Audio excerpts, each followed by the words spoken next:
Had I known, had any of us known, that one missed appointment, one failed journey, would have so thoroughly unraveled the fabric of our world, perhaps the history you so cling to would have been written in a different hand.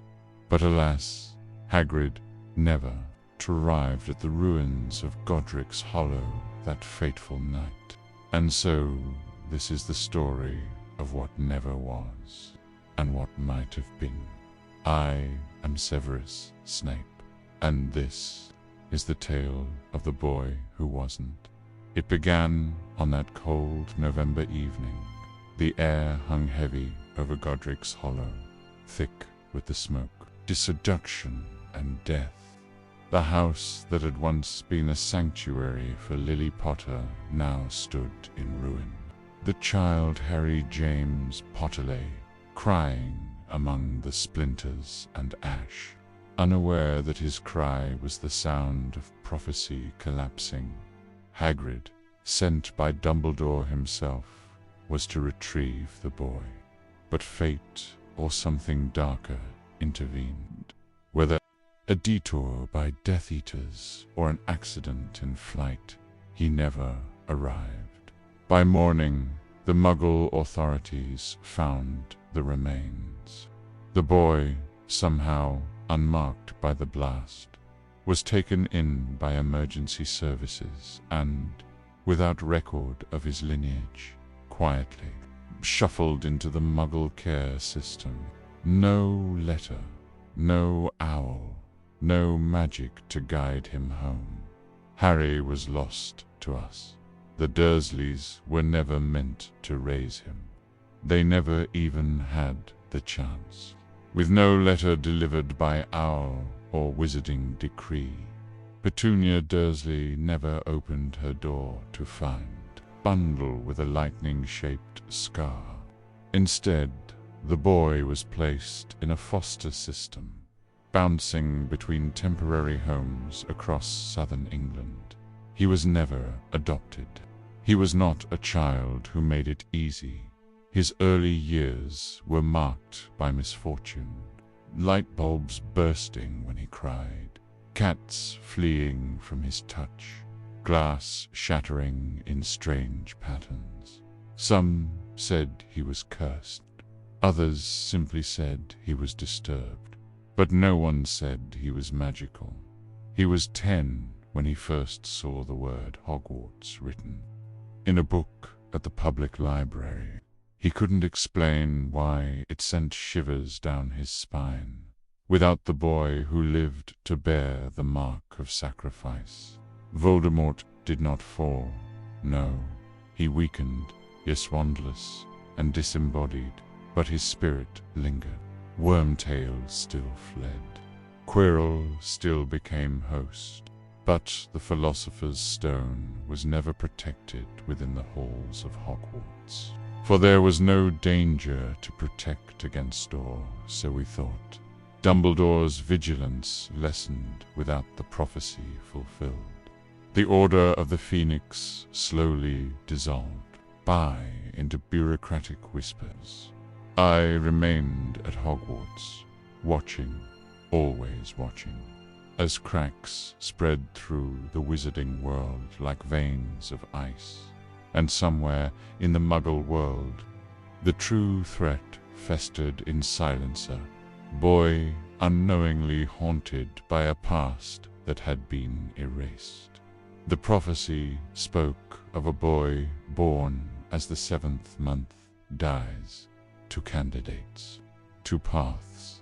With Harry lost, our gaze turned to Neville Longbottom, a kind boy, loyal, but not the one Lily died for, not the one not the one whose eyes haunted me. Neville tried. Good Merlin, he tried. He trained under Dumbledore's eye, took up his wand with trembling hands, and stood firm against the darkness. But he lacked the fury, the fire. He was not meant for this. Rolled dots in his 6th year. He faced Bellatrix Lestrange and lived barely. The Longbattens' fate would repeat only this time. Their son bore the scars. Harry, meanwhile, drifted by 15. He had begun to notice things. That books whispered his name. That dreams bled into waking life. That strange men in long coats followed him from afar. He had no wand, yet sometimes things happened. A bully once cornered him behind a grocery. Harry didn't remember throwing him, but the boy was hospitalized for weeks. When he turned 16, he ran. London swallowed him whole, a ghost in a crowd. No name, no past, no future, and yet magic clung to him like a birthright. That was when I began to search. I found him beneath a bridge in Camden, shivering in the autumn rain, a tattered book of spells clenched in his hand. It was mine, one I had discarded years ago. "You know who I am?" he asked, not with fear, but certainty. "I know what you are," I replied. I wanted to tell him everything about his parents, about Lily, about the war. But his eyes, those impossibly green eyes, held the weight of someone who had already fought too many battles. He didn't need fairy tales. He needed truth. Bringing him to Hogwarts was not simple. The wards barely recognized him. The Sorting Hat, confused by his age, muttered incoherently before naming him Slytherin. A latecomer, an anomaly. He didn't care. He studied fiercely, often alone, eyes flicking with shadows when he read. Dumbledore tried to speak with him. Harry listened, but never truly trusted. It wasn't until he held a wand for the first time, holly and phoenix feather, that the room shifted. Magic surged, candles flickered, and for the first time since he was a child, he smiled. Then he asked, "Where is he?" The one who killed them. Voldemort had risen, quietly, steadily, without a visible enemy. The Ministry had declared peace. But the attacks returned. Diagon Alley burned. Auras vanished. Children disappeared.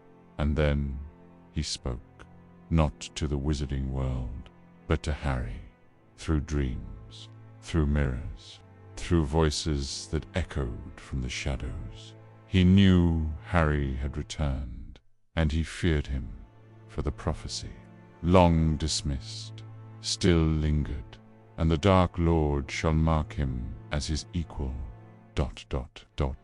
The scar, once dormant, began to burn. Harry faced Voldemort, not in a grand hall or on a battlefield, but in the Forbidden Forest. Alone, Neville had fallen. The Order was scattered. The Ministry infiltrated. He did not come to plead. He came to end it.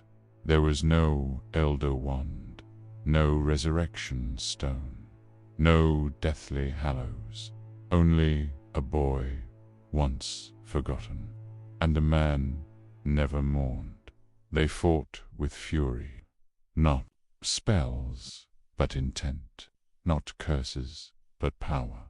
In the end, Harry fell, but so did Voldemort. Their magic exploded in a wave that tore through the forest and echoed through the ages, and then silence. There is no statue for Harry Potter in this world. There is no platform 9 3/4, waiting to greet his children. But there, by is peace, and there is memory. I visit his grave once a year. It bears no name, only a singular bolt of lightning carved into stone. Some say he was a myth, a tale invented by those who needed hope.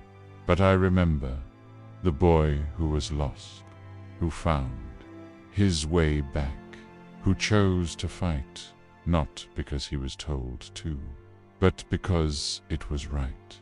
And perhaps that is the greater magic.